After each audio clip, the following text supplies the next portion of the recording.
Is live streaming just about anything the next big thing to occupy all of our time? Well, two apps, Meerkat and Periscope, are betting that it is. Joining us now to compare and contrast the two is Michael Learmonth, editor at the International Business Times.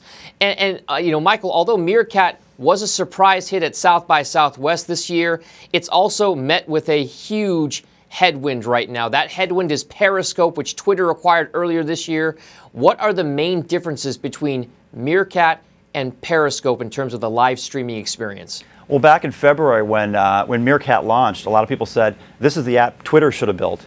It turns out they were building this app, and they introduced it yesterday. So, that is a huge headwind for Meerkat. And the biggest difference is that the Periscope live stream, you can actually watch within Twitter. And I think that's a big advantage over Meerkat, where you have to link out to watch the actual stream. All right, so it is about this ease of use, this idea that you can find a community there that you can interact with. With Twitter, at least the platform's already established. That's a big deal, right? It is a big deal.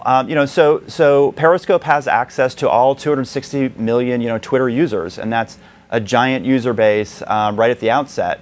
But Meerkat, by the way, raised $14 million from a bunch of big Hollywood names like William Morris and CAA and Universal Music Group. So you can imagine a lot of celebrities are going to go for Meerkat, and I think this is going to play out the way Vine did and the way Instagram did, and you're going to see celebrities emerge that are just very good live streamers. Now let's take a look at this, because you brought up a number of good points on the pros and cons on both sides, Meerkat and Periscope. Is there a clear winner, at least this early on?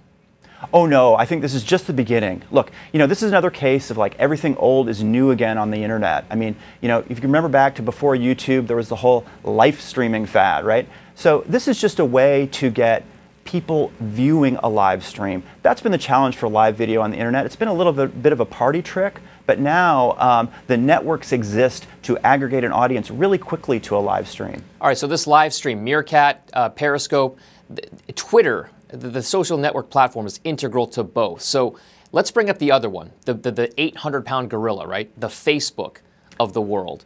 Right. Do you see Facebook jumping on this live streaming bandwagon? And if so, what are they going to try to do? It would be a natural ad for them. They've got Instagram, which is such a powerful social network. I think among young people, much more powerful than Facebook itself. So Instagram video is gaining scale very quickly, challenging YouTube. You could very well see Facebook turning on live video. It'd be an easy thing for them to do. I wouldn't be surprised to see them do it this year. All right, so they're making a huge push into video of all kinds on their site. Now, just a few years ago, the thought of sharing random, mundane thoughts to friends on social media seemed pretty crazy. So do you think the trend of live streaming is actually going to catch on and become just as popular? If so, why? If not, why not? I think we watched it play out yesterday. There's actually a very good use case for live video. Twitter's all about winning the moment. What's going on now? And you saw the explosions in New York City. I was sitting with somebody who couldn't get back to her apartment. First place she went was Twitter to figure out if her building was still standing. So I think video, right after those explosions happened, there were videos, live videos showing you what was going on. Yeah, for both Meerkat and from Periscope. It was interesting to watch that develop. Now, one more quick point here. What's it going to be like in terms of capacity? We know that sometimes streams had too many watchers. Maybe they ran into some headwinds here.